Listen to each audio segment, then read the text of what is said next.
In this WrestleTalk news, Tony Khan botches his Forbidden Door promise and then actually just makes up for it. Shane McMahon is still working for WWE, and Ollie will be reviewing AEW Dynamite, so have yourself a super click party and like, subscribe, and leave a comment on this video, making sure to enable notifications so that you never miss an episode. Support WrestleTalk! So Tony Khan was hyping last night's episode of Dynamite for quite a while, especially the big reveal of who would be facing Isaiah Cassidy to qualify for the Face of the Revolution ladder match at the upcoming pay-per-view. Spoiler alert, it was bloody Keith Lee!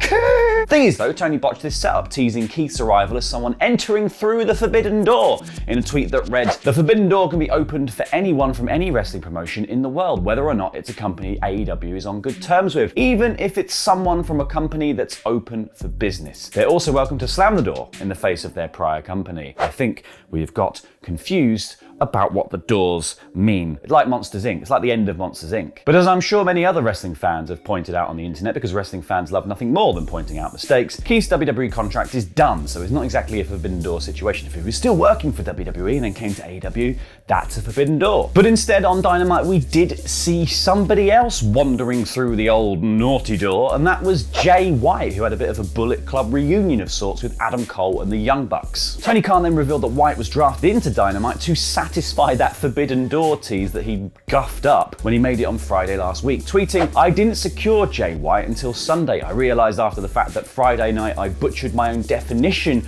of Forbidden Door in hyping tonight. I heard the fans' feedback and wanted to ensure that tonight was a special AEW Dynamite for all." There you go, Jay White in AEW because of a tweet. Now over the fence at WWE, it's been a turbulent few weeks post-Rumble, with the boss's son reportedly being offered up as sort of sacrificial penance for a lackluster Rumble match. "Please take my shame to satisfy my shame." However, it appears that Shane O'Mac is still involved with WWE in some capacity, as Marco Massotti, the owner of South Africa's Sharks rugby team, revealed via Twitter that he had met Shane to discuss a partnership with WWE. He even tweeted out a picture of the meeting, and Sweat Gland Analysis has confirmed that this is indeed Shane McMahon in the picture. Finally, for the news section, we've already noted this week that for a while there were plans to bring back Kurt Angle as an on-screen character for WWE for a sort of 3-week storyline, and in an update to their original story, Fightful Select have done the digging and found out what Angle would have been doing, or what was at least proposed for him to be doing. The plan was that Angle was to have been bolted onto the current feud between RK Bro and Raw Tag Team Champions Alpha Academy. There were pitches made that would have seen the Academic Challenge billed as the 3 Eyes Challenge, and talk of Kurt being used to special guest referee a bout between the teams at Elimination Chamber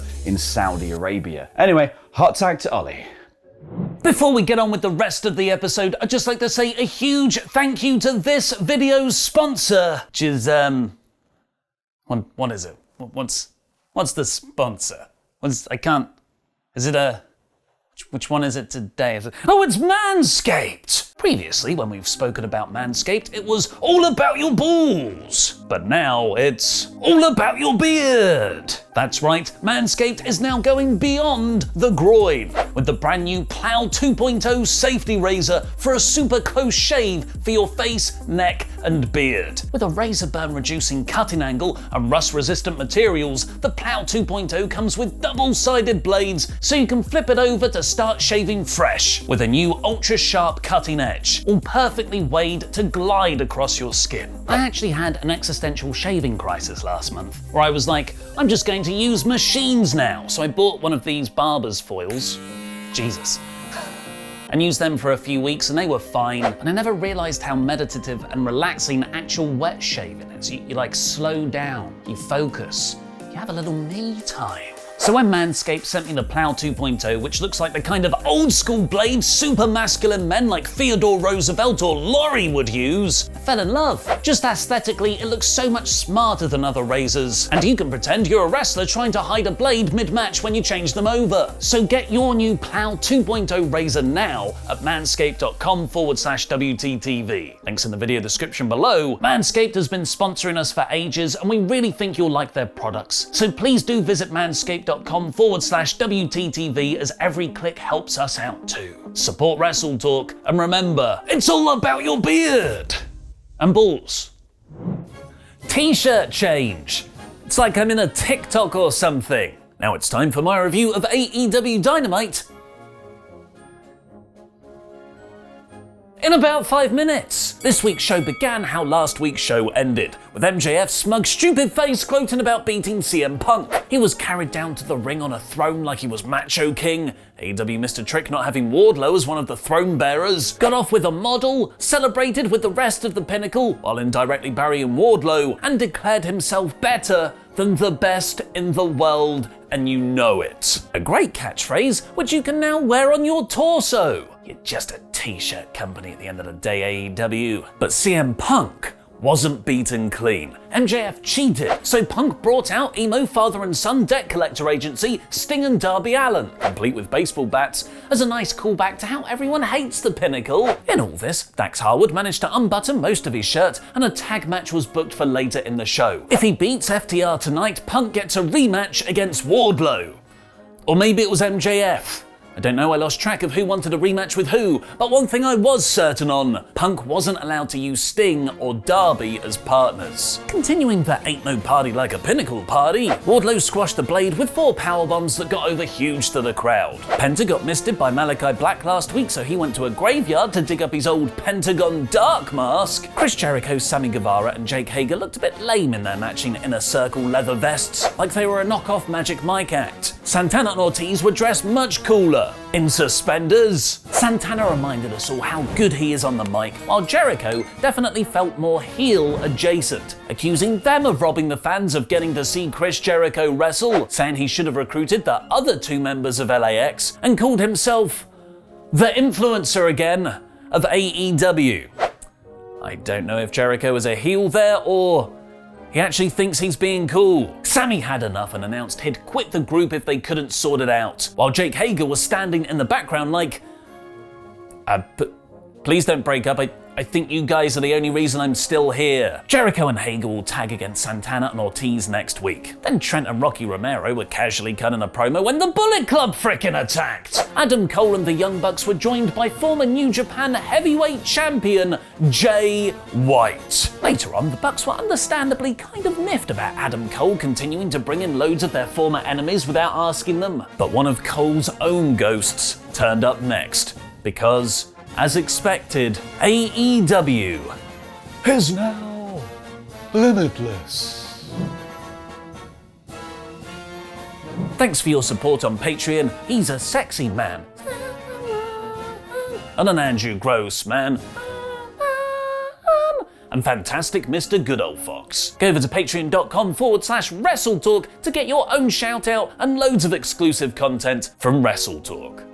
Keith Lee walked out of the entrance tunnel like the last year and a half never happened. This is NXT Keith. This is indie wrestling Keith. This is the man I fell in love with watching one of the best matches I've ever seen live against Tomohiro Ishii in York Hall. There was no Bearcat. There was no spandex covering his magnificently broad chest. There were no limits. Leapfrogs, slingshot splashes, swatting Isaiah Cassidy's kick out of midair, catching both Private Party members' dives over the top rope outside, and then powerbombing them onto each other. This was fantastic booking for Lee's debut, and he executed every very demanding spot with confidence and poise. He'll now enter the face of the Revolution ladder match, where he'll clash with another unstoppable big man, Wardlow.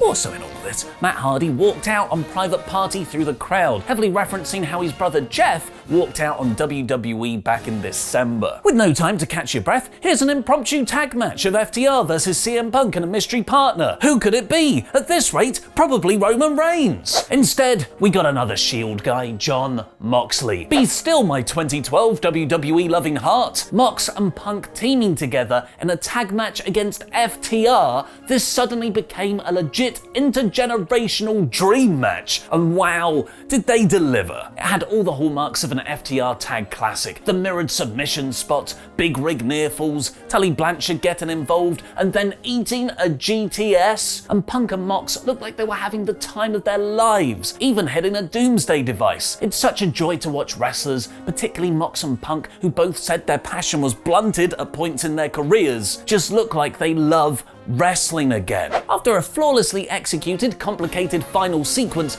Punk hit the GTS on cash to win, meaning he'll get to fight Wardlow.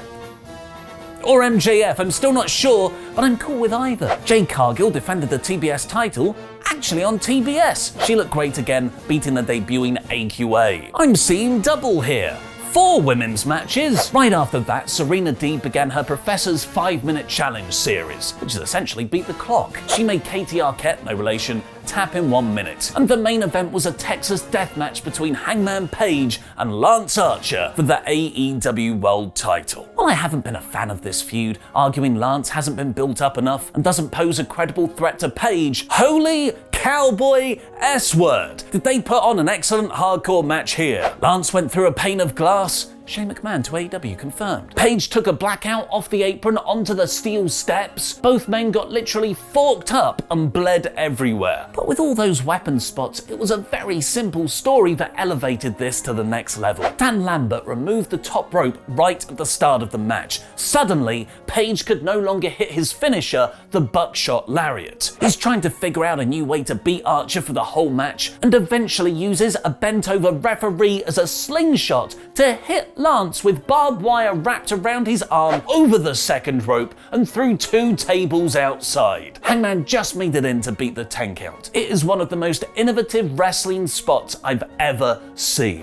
Adam Cole then came out to put the belt on Hangman's shoulder to let him know he's coming for it next. Adam Bowl! What did you think of this week's Dynamite? Let me know in the comments. 89% of you went for AEW is limitless in our poll on a poll match on the community tab. Keith Lee's debut, Jay White, Punk and Mox tagging against FTR, that incredible main event. This is again one of the best shows AEW have ever done, and there was nothing bad on it, like the Brandy segment the previous week. With that said though, the highs of Punk versus MJF still have it for me, so this week's Dynamite is 95%. Now go watch the latest Board Game Club, Let's Play For Sale. Sorry. Oh, cool. That's very cool of you. Oh, not that, I said what I said earlier. Yeah, no, all of it's cool. This is a great game. God! The dead collectors are coming round again. I shouldn't have thought that Space Station was a terrible movie. It's in space. It's in space. Who wants to live in space? No one!